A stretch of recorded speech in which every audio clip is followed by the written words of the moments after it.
Всем привет! Сегодня будем готовить свинину, тушеную с тыквой. Поверьте, это очень вкусно. Итак, подготовьте необходимые ингредиенты. Мясо вы мойте и обсушите бумажными полотенцами. Лук и морковь очистите.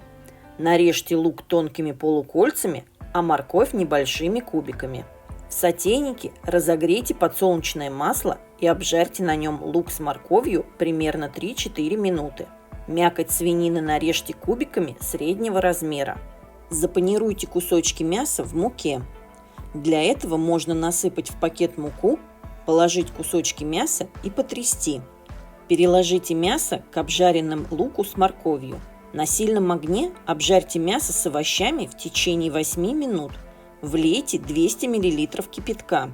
Накройте кастрюлю крышкой и тушите мясо до готовности около 30 минут. Тыкву очистите от волокон с семечками и кожуры. Нарежьте кусочками примерно такого же размера, как и мясо. Переложите тыкву в кастрюлю.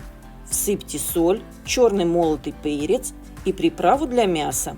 Перемешайте и тушите свинину с тыквой на медленном огне около 15 минут до мягкости кусочков тыквы. Все, свинина, тушеная с тыквой, готова. Подавайте, посыпав свежей зеленью. Всем приятного аппетита! Пока-пока!